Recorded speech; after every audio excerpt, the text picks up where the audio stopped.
Father.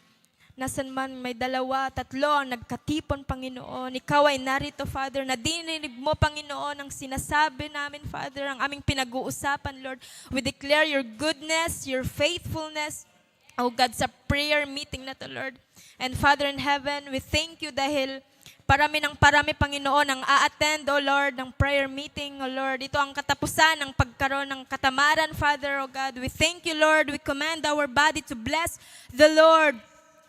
We bless the Lord, oh God, Father. We thank you, Jesus. We worship you, Lord God. Maraming salamat. Oh, shanda babara shanda khayara la babara hera ra babara shanda wara khara shanda ile. Hallelujah, Father. We welcome you, oh God. We thank you, Lord, that you are moving here, Holy Spirit, oh God. We thank you, Jesus. We lift you up, oh God. You deserve, Father, the glory, the honor, the blessing, oh God. In the mighty name of our Lord Jesus Christ, we pray. Amen and amen. Amen. So, maaari na po tayong umupo ulit. And before po tayo mag-proceed sa word po na mapapakinggan natin ngayon, tayo po muna ay darako sa isang part po na itataas po ulit natin ang ngalan ng ating Panginoon. Yan po ay ang testimony. Yan. So, I believe po na bawat isa po sa atin ay pinagpala po ng Diyos sa loob ng isang linggo po. Yan. So, sino po ang gusto pong magpahayag ng testimony sa ginawa po ng Diyos sa kanyang buhay sa loob po ng isang linggo? Hello po. Hello. Ayun. So, palakpakan po natin ng Diyos sa buhay ni Kuya Kevin. Yun, praise God po. So, ite-testimony ko lang yung nangyari. Yun nga, yung nung Wednesday, nung Holy Ghost Night. So, tumatak po sa akin yun, yung sabi ni Bishop Willie, na sa ganitong gathering po sa prayer, napaka-importante po siya. Ito yung isang parang pillar ng ministry, yung prayer gathering, which is minsan is yun yung pinakamalitang attendance. Diba? So, sabi nila, dapat daw yung gaano kadami ng Sunday service, ganun din kadaming prayer gathering. Because that time, we're not only seeking God, but we need to soak sa presence niya. So, as we soak sa presence po kasi niya, by ganitong prayer gathering, we can, parang kumbaga, glorify natin si Lord. And by soaking ourselves sa prayer kasi, sa mga ganitong gawain is, kumbaga, minsan kahit hindi ka mag-preach, kung pupunta ka sa isang lugar is nararamdaman nila yung presence, yung glory ni Lord. So kahit minsan konti lang yung preach mo, pero yung nararamdaman nila yung presence ni Lord, di ba? Ang laking impact po nun. Kasi minsan kahit ang dami mong tinuro, preach, pero hindi nila maranasan yung pagkilos ni Lord, di ba? Parang may kulang. So, para mapalakas po natin yung ganong presence, we need to soak. Hindi lang, minsan kasi sick lang tayo ng sick, pero kailangan tayong magbabad sa presence ni Lord by prayer. So, nakita ko po yun. That time, grabe yung pagkilos ng banal na Espiritu, ng presence ni Lord that time.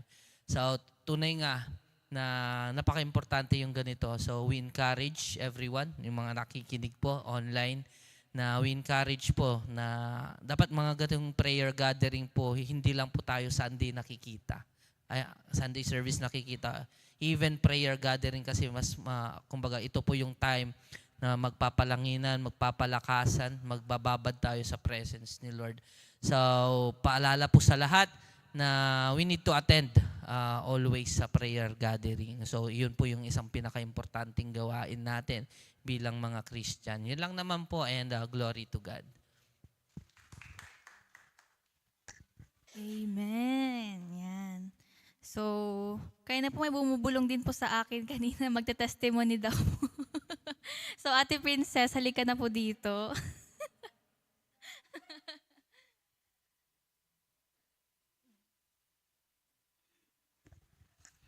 Amen. Ako din po is nagpapasalamat po sa Lord dahil niremind niya po ako through watching movie. Alam niyo po yung The Chosen?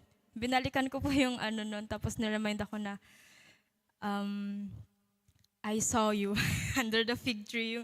Grabe yung ano, yung kahit ulit-ulitin kong panoodin yung iba pa rin po talaga yung impact po niya. Uy, may umuusok.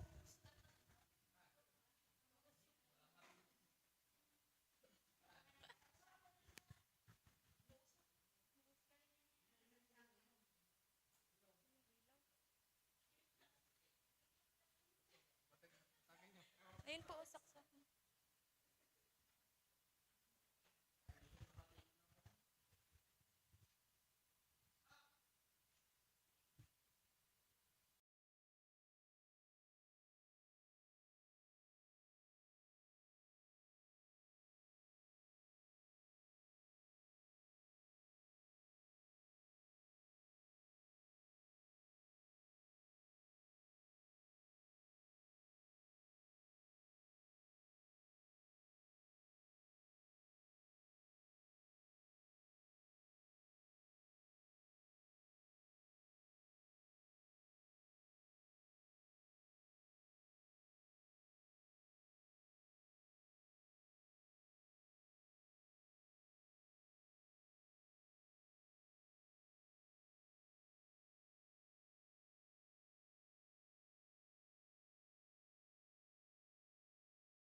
Po.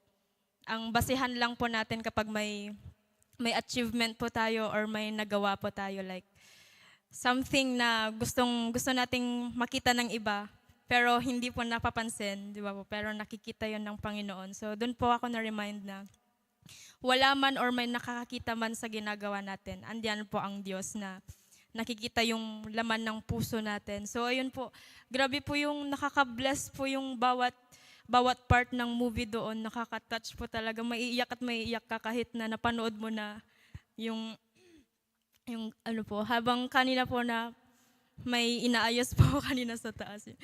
Tapos, ayun. So, naiiyak po ako kanina kasi hindi ko talaga mapigilan na parang ganun po yung same situation po kami nung yung taong yon na may pinagdadaanan, ganun. Lahat naman po tayo may pinagdadaanan. Pero kailangan po natin is surrender po talaga sa Panginoon kahit na anumang sitwasyon yan, anumang pagkakataon, ganun. So, si Lord lang po ang kasagutan sa lahat. At wala nang iba. Si Lord lang po talaga ang the only way, the truth, and the life. So, sa Lord lang po ang papuri at pasasalamat. Amen. Okay, so may magta-testimony po ba? Wag po kayong matakot, wala na pong uusok. Ayan. So, if wala na pong magta-testimony, let us all prepare na po para po sa pakikinig ng ating word. Let us prepare our Bible, notebook, and ballpens po. Pero if wala po, pwede naman din po sa cellphone po sa notes. Yan. And most importantly, ang ating ears and hearts sa pakikinig po ng ating word na ituturo po sa atin ni Pastora Zenny. Thank you po. Glory to God.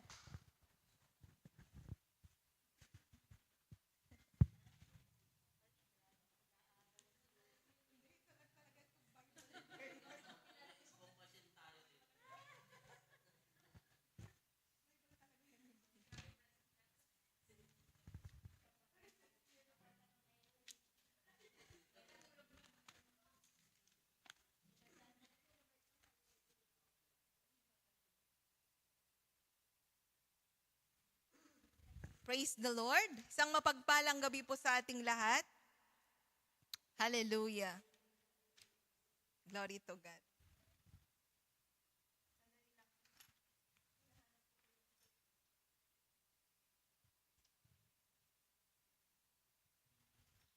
So praise God po.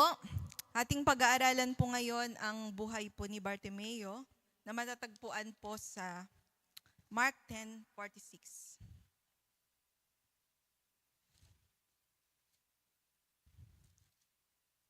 Ayan, praise the Lord. Basahin po natin. Praise God. Sabi po dito, dumating si Jesus sa Jericho kasama ang kanyang mga alagad at marami pang iba. Nang umalis na sila roon, may naraanan silang isang bulag na nakaupo sa tabi ng daan at namamalimos. Siya ay si Bartimeo, anak ni Timeo. Nang marinig niyang naroon si Jesus na taga Nazaret, sumigaw siya ng ganito, Jesus, anak ni David, mahabag po kayo sa akin. Verse 48, pinagsabihan siya ng mga tao at pinatahimik. Ngunit lalo pa siyang nagsisigaw, anak ni David, mahabag po kayo sa akin. 49, tumigil si Jesus at kanyang sinabi, tawagin niyo sila, at tinawag nga nila ang bulag. Lakasan mo ang iyong loob, sabi nila. Tumindig ka, pinapatawag kanya. At 50, niwaksi niya ang kanyang balabal, paluksong tumayo at lumapit kay Jesus. 51, ano ang ibig mong gawin ko sa iyo? Tanong sa kanya ni Jesus. Sumagot ang bulag, Guro, ibig ko po sanang makakita. Sinabi ni Jesus, humayo ka, magaling ka na dahil sa iyong pananalig. Noon din nakakita siya at sumunod kay Jesus. Amen? Tayo po ay manalangin muna.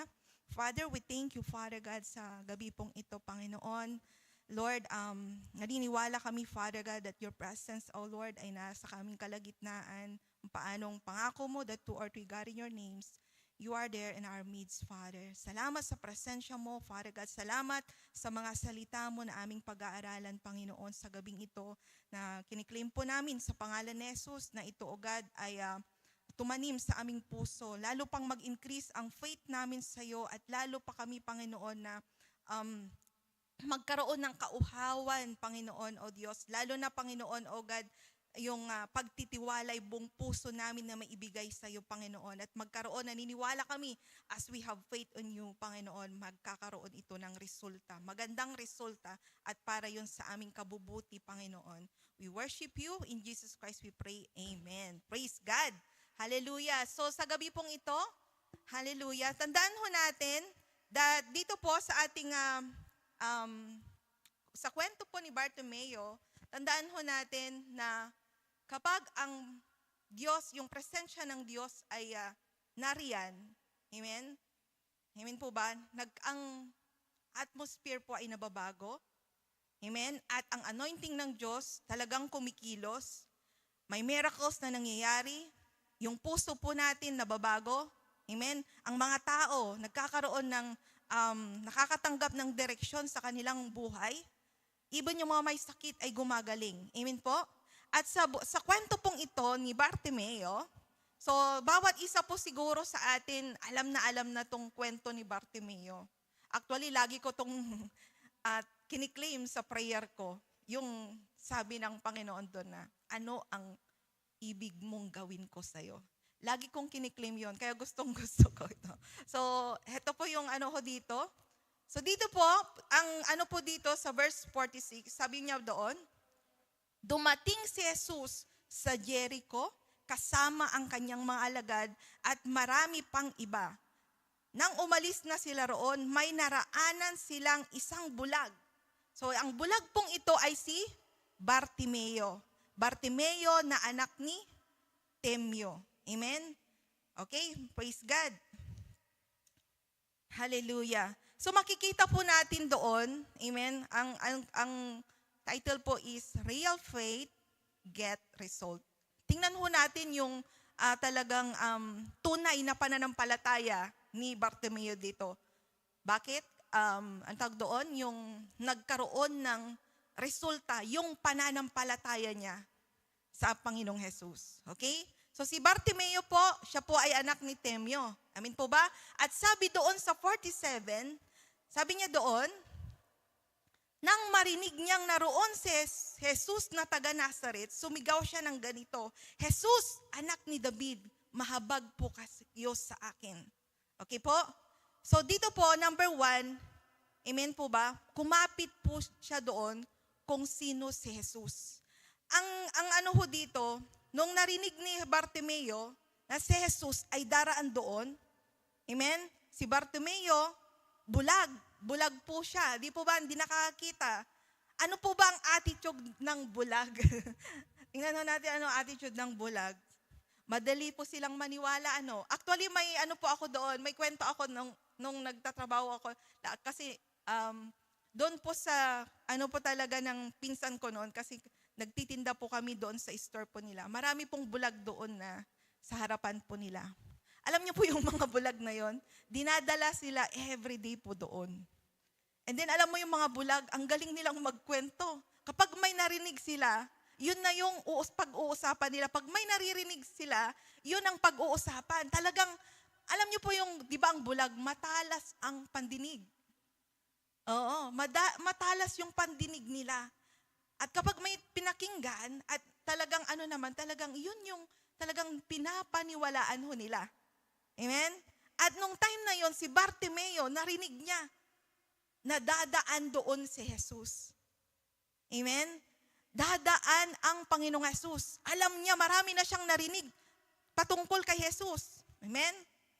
Na si Jesus, yan, yung mga kapag si Jesus ay maraming nagagawang mga himala. Tama?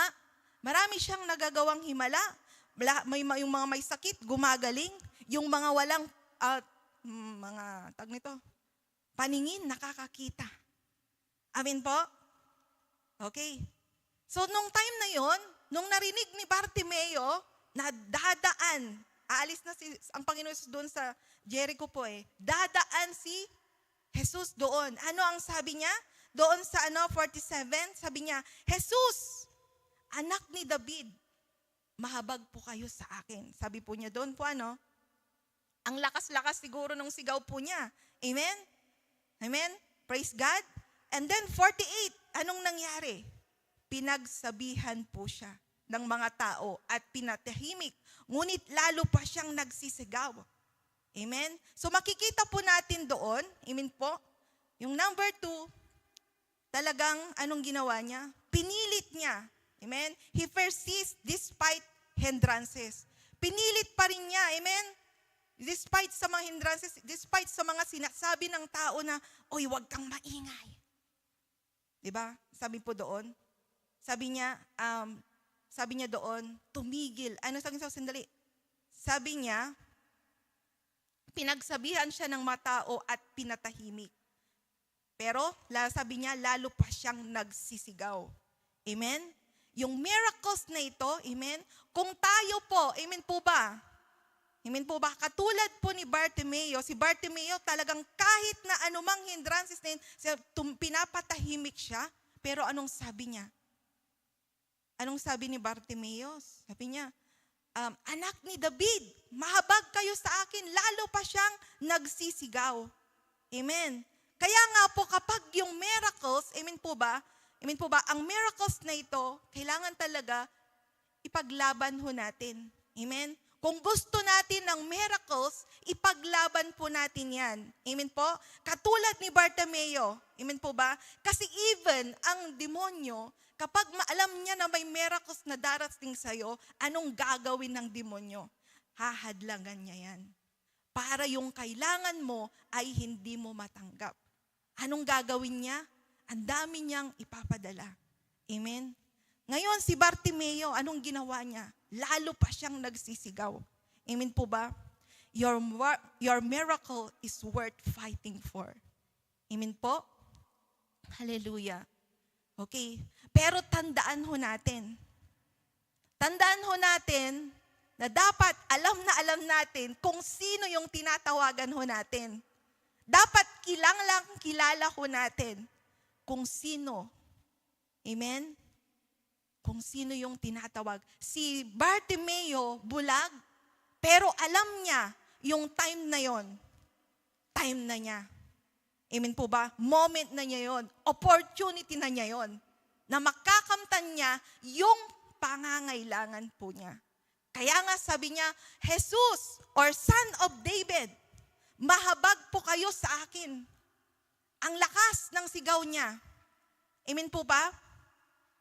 Kaya dapat alam natin kung sino yung tinatawagan natin araw-araw. Sino ba yung tinatawagan natin sa ating buhay? Di ba ang Diyos? Amen po ba? He is a wonderful counselor, a mighty God. Di ba? Amen po ba? Everlasting Father, Prince of Peace. Siya ang lumikha ng langit at lupa. Amen. Yung bulag na ito, talagang naniwala po siya doon sa narinig po niya. Amen. Nanampalataya siya. Bakit sabi doon sa faith cometh by hearing and hearing the word of God. Amen. Narinig niya at naniwala siya doon na si Jesus ang kasagutan ng kanyang pangangailangan. Kasi sa totoo lang, di ba ang bulag minsan, born, panganak na bulag. Yun nga pong naano ko doon, mula nung ako'y, bata pa lang ako, pumupunta na po ako doon sa store ng pinsan ko sa Alaminos. Bata pa lang po ako, hanggang nung nagdalaga ako, nandun pa rin sila. Opo, at ganun pa rin ang kanilang ginagawa. Nung time na yon, si Bartimeo, amen, pagkakataon na niya. Pagkakataon na niya na ibinigay sa kanya ng Panginoon at hindi niya yon tinigilan. Amen po? Kaya nga, amen po, sa Diyos, in Him all things are possible. Dapat alam na alam mo natin yan. Si Bartimeo, alam na alam niya yon. Kaya hindi po siya tumigil. Kahit pinapahinto siya. Calm down, sabi sa kanya. Pero lalo pa siyang nagsisigaw. Amen? Praise God. Kaya sa atin ho, amen, kung may mga inilalagay ng kaaway ho din po sa atin, mga unbelief na yan, mga doubt na yan, mga criticism ng ibang mga tao sa atin, amen, sa paglapit natin sa Diyos, fight for it. Amen po ba? Wag na wag ho tayong hihinto sa pagtawag sa ating Panginoon. Amen? Kasi si Bartimeo, amen, he persists despite hindrances. Amen po ba? At dahil doon, amen, yung grabing faith niyang yon, nagkaroon ng result. Nakita ni Jesus, Jesus cannot deny it. Okay? Ang nangyari, the Lord respond to his faith. Anong sabi ng Panginoon? Sa 49. Tumigil si Jesus at kanyang sinabi, tawagin ninyo siya. At tinawag nga nila ang bulag. Sabi nila, lakasan mo ang iyong loob. Sabi po niya doon. Kaya nga po doon, praise God, sabi doon sa Hebrews 11 verse 6, sabi niya doon, at hindi kinalulugdan ng Diyos ang hindi nananalig sa Kanya, sapagkat ang sino mang lumalapit sa Diyos ay dapat naniniwalang may Diyos. At yun ang nakita ng Panginoong Hesus kay Bartimeo. Nakita ng Panginoong Hesus ang kanyang pananampalataya. Na bagamat siya ay bulag, pero grabe po yung faith niya. Tayo po, nakakita po tayo. Nakikita po tayo ang ating mga mata, nakikita po natin. Tayo, nakikita natin ang lahat. Si Bartimeo bulag. Amen? Pero dahil doon, sa mga circumstances na naranasan niya, physically, amen, sa mga taong nakapaligid sa kanya na nagpapatigil sa kanya. Pero, nung time na yon, di siya tumigil. At doon nalugod ang Diyos sa kanya. Kaya, ang response ng Panginoon, tinawag siya. Amen? Tinawag siya ng Diyos. Amen po ba?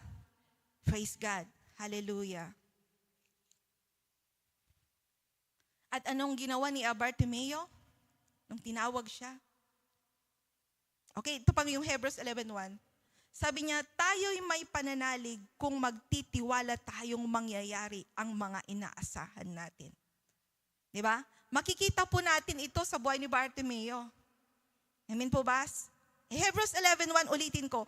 Tayo'y may pananalig kung magtitiwala tayong mangyayari ang mga inasahan natin at naniniwala sa mga bagay na di natin nakikita. Si Bartimeo hindi nakakita. Pero nanalig siya na yung time na yon, timing ng Panginoon na ipagkaloob sa kanya, amen, ang kanyang pangangailangan na makakita. Amen po? Hallelujah. Praise God. At anong ginawa ni Bartimeo nung pinapatawag siya ng Panginoong Yesus? Anong ginawa niya? Sabi niya doon, hallelujah. Sinabi po nila, lakasan mong yung loob. Sabi nila, tumindig ka at pinapatawag ka niya. And 50, anong ginawa niya? Iniwaksi niya ang kanyang balabal at paluksong tumayo at lumapit kay Jesus. Amen. Praise God. Hallelujah. So, ang nangyari, nung winaksi niya yung kanyang balabal, amen, number 4, faith, abandon, and expect transformation.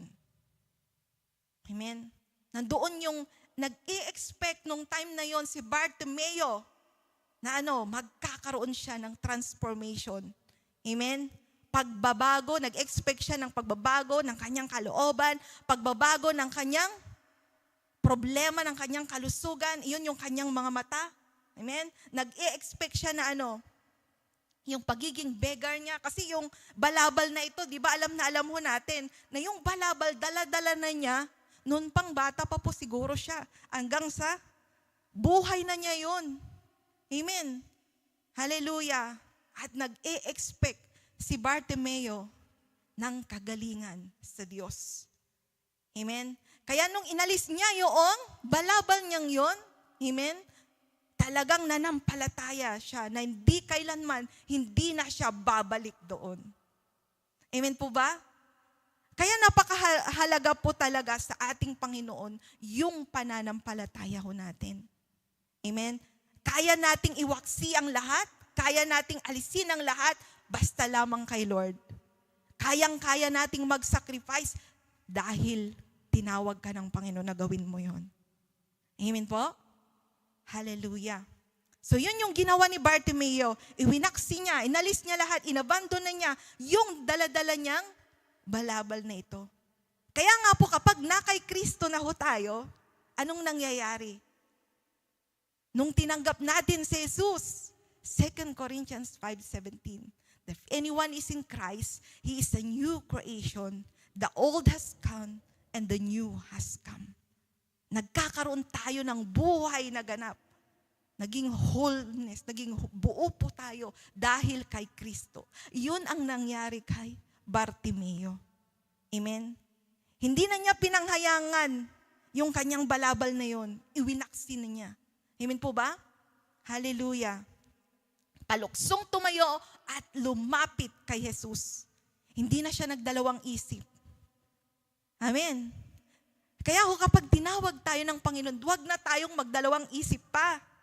Amen. Paano yung ganito? Paano yung ganyan? Hindi na dapat. Amen.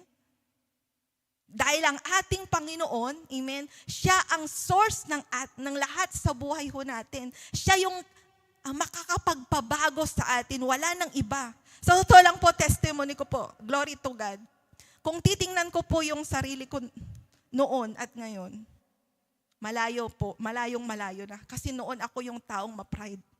Ako yung taong kahit sino ka, kaya kitang labanan.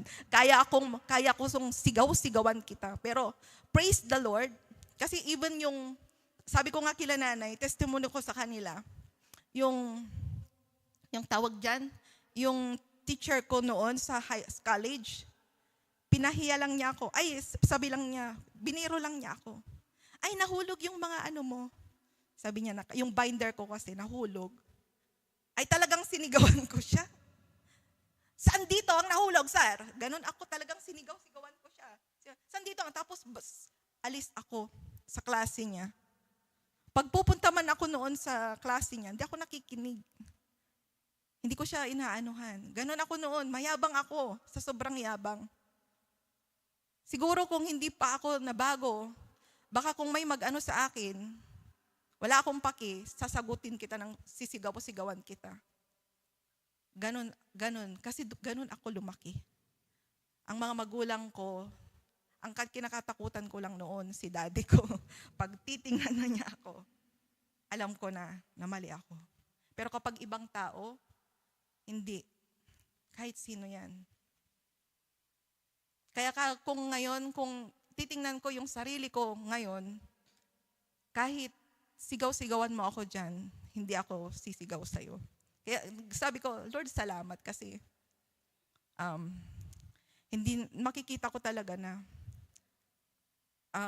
siguro confrontation, iko-confront kita, pero yung makipagsigawan sa'yo, hindi ko na anuhin yun. Kasi talagang ang Diyos sa kanyang mga anak, talagang babaguhin niya. Hindi man kaano-anuhan. Anong tawag diyan? Hindi man biglaan. Pero salamat sa Diyos sa grasya niya. Kaya nga, hindi ko maano na magmalaki kasi wala akong maipagmalaki. Wala po akong magmalaki. Wala po akong natapos na katulad ng iba na nakatapos. Kaya nga salamat sa Diyos sa sobrang grasya ng tulong niya sa akin. Kaya kung yung pagiging masipag, ginagawa ko yan kay Lord. It's not because para not to compete or anything, but because of His grace sa aking buhay, sa aking pamilya. Sobrang sagana. Yun yung pagmamahal ng Panginoon. Amen, sa akin, sa aming pamilya. Sobra. Kaya nga totoo yung sinabi ng Panginoon na kung madami yung nakamtan mong kapatawaran at pag-ibig sa Diyos, ganun mo rin mamahalin ang Panginoon. Kaya sa totoo lang, kahit pagod, pero sabi ng Panginoon, kaya kapag napapagod ako, nagre-remind sa akin ang salita ng Diyos, that when we are weak, God make us strong. Yun ho yun. Kahit na kaya kapag nagkakasakit, sabi ng Panginoon, sinabi mo, Lord, by the stripe of Jesus, I am healed. Mas panghahawakan ko yung sinasabi ng Panginoon, amen, kaysa sa nararamdaman ko. Kaya nga pag sinabi ng asawa ko na magpa-doktor ka na, ayokong magpa-doktor. Kasi ang sabi ng Panginoon, sinabi niya, by the stripe of Jesus, I am healed. Kaya panghahawakan ko yun. At sabi ko pa, kung yung pera natin, hindi yan nakadesign para sa pagpapadoktor. Para yan sa pamilya at ministry natin. Yun ang sinasabi ko po sa asawa ko. For God's glory. Pero alam niyo po ba, kikita ko po, kapag tinatayuan ko ang salita ng Diyos, amen, ang kanyang mga salita, totoo, makapangyarihan ang kasalita ng ating Diyos. Kaya napakahalaga ho na kung anong sinabi ng Panginoon, amen, napakahalaga yung faith natin sa Kanya, yung pananampalataya natin sa Kanya, na talagang dapat panghawakan mo yon. Kasi we don't deserve. Hindi natin deserve yung favor, pero grabe yung grace and mercy ng Diyos sa atin. Kasi alam niyo po ba, kung paano sabi nga niya, Romans 8:1, di ba? There's no more condemnation. Kung kahit i-condemn ka ng tao, kahit i-judge ka ng tao, pinakamahalaga yung sasabihin ni Lord sa'yo. Kasi alam ng Panginoon, our hearts, napakahalaga yan. Kaya lang katulad po ni Bartimeo, nakita ng Diyos ang kanyang puso, yung kanyang pananampalataya sa Kanya. Amen. Kahit na anong sabihin nila, ganito, ganyan. Pero mas nilakansan pa niya yung sigaw niya. Dahil alam niya na si Jesus lamang ang magiging kasagutan ng kanyang pangangailangan. At moment na niya yun, pagkakataon na niya yun.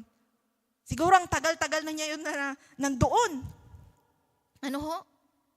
Amen? Pero nung time na yun, grabe, sumigaw-sigaw po siya. Amen po ba? Kaya sa atin ho, amen, every day is out, binibigay yan talaga ni Lord sa atin. Nalapitan siya, manampalataya sa Kanya. Ano man yung pinagdadaanan na yan, amen, pinakamahalaga, amen po ba, yung pananampalataya mo kay Lord. Kasi si Lord lamang ang makakapagbabago, makakapagpaayos sa atin. Amen? Wala nang iba pa. Amen. Hindi ang tao, hindi ang pastor. Amen. Kundi si Lord lamang. Amen po. Hallelujah. Praise God. Praise the Lord. Okay. Praise God. Asan na tayo? Anong number na po tayo? Number 5. Faith as. Ayan. Doon po sa 51, sabi doon ng ating Panginoong, ano ang ibig mong gawin ko sa iyo? Sabi niya. He asked. Ngayon si Bartimeo, ano ang sinagot niya? Humingi si Bartimeo ng tamang bagay. Amen po ba? Hallelujah. Tamang bagay. Sabi niya, Guro, ibig ko po sanang makakita. Doon po sa James 1:6, sabi niya doon, Amen. James 1:6, sabi niya po doon, but let him ask in faith with no doubt. Amen. Sabi niya, but let him ask in faith with no doubt. Okay? Praise the Lord. Kaya kapag tayo ay humihingi, kailangan na nampalataya tayo na ibibigay yan ng Diyos. Now. Faith is now. Di po ba? Amen? Ngayon. Yun yung faith. At nung time na yun, si Bartimeo, nung humingi niya, sabi niya, Lord, ibig ko sanang makakita. Or, ibig ko pong makakita. Ibig ko po, wag na yung sanang. Ibig ko pong makakita. Di po ba? At ibinigay yun ng Diyos sa kanya. Amen? Hallelujah. Praise God. Ibinigay po yun ng ating Panginoon sa kanya. Amen? Kaya, amen po, ang sino mang nananampalataya kay Lord, dapat laging humihingi. Amen. Hingiin, amen, o panghawakan yung pangako ng Diyos sa ating buhay. Ang dami pong pangako ng Panginoon. Di po ba? Grabe. Hallelujah. Sobrang dami yung pangako po ng ating Diyos sa atin na dapat ito yung hilingin po natin. Hindi yung sabihin natin yung problema natin, kundi yung salita ng Diyos o pangako ng Diyos sa ating buhay. Amen. Kaya mahalaga na anong gawin natin? Ano yung sabi ng ating pastor? Hit budidot. Mag-hit budidot po tayo. Para sa ganon, yun po yung sasabihin natin sa ating panalangin sa ating Panginoon. Amen? Ito po yung ano po namin sa, for God's glory. Ang ano po namin ng aking asawa, magbabasa po kami ng Bible sa Psalms, and then magtitingin kami doon sa binasa po namin sa Psalms, yung pangako ni Lord, at doon yun ay pagpe-pray namin, Lord, sinabi mo. Sinabi mo, Panginoon, ganito. Doon sa Psalms. Amen. Every day, yun yung ginagawa namin. Amen. Hindi pa man namin nakikita, pero naniniwala kami sa resulta, sa kasagutan ng aming panalangin. Amen. Kasi yun ang nais ng Diyos sa atin, manampalataya, panghawakan ang kanyang mga salita. Amen po? Praise God.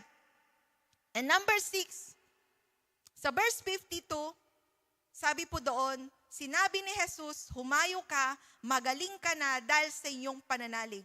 Noon din nakakita siya at sumunod kay Jesus. Ngayon, number 6, faith saves. Amen. Dahil sa kanyang pananampalataya, hindi lamang siya gumaling, naligtas din po siya. Faith saves. Okay? It restores, it heals, amen? And it delivers us from the kingdom of darkness. Amen po? And number 7, faith follows. Amen po? And anong ginawa niya? Sumunod kay Jesus. Nanampalataya siya, pinagkaloban siya ng Panginoon ng kagalingan sa kanyang mga mata, at siya ay sumunod. And he followed Jesus down the road. Amen. So yun po yun. Kaya nagkaroon ng resulta ang kanyang pananampalataya. Amen. Nakamtan niya ang kanyang kagalingan sa kanyang mga mata dahil yon sa grabing pananampalataya niya sa ating Panginoong Hesus. Siya ay bulag, pero ibang klase yung pananampalataya niya. God bless you. Amen po ba? Hallelujah. Praise God. Kaya, real faith, get results. Amen po? So tayo po ay manalangin sa gabi pong ito. Praise God. Hallelujah, Father. We thank you, Lord, sa iyong mga salita sa gabing ito. Purihin ka, Panginoon. Sambahin ang ngalan mo, O God. Salamat sa presensya mo, Panginoon, O God. Lord, kung paano, Panginoon, O God, si Bartimeo, O God, na na-move ka sa kanyang pananampalataya sa iyo, Panginoon, O God. Tinugon mo ang kanyang panalangin. Sabi mo sa kanya, ano ang ibig mong gawin ko sa iyo? Even as, Lord, marami kami, Panginoon, na pangangailangan. Sa oras na ito, Father God, Lord, hallelujah. Alam mo po yung bawat pangangailangan po namin. Ngayon pa lang, Lord God, salamat sa katugunan, O Diyos ng mga hihilingin po namin sa iyo sa gabing ito. O God, we praise you, O God, at paselyuhan mo ng banal mong dugo na Jesus. We give you all the glory, Father, in Jesus' name. Amen.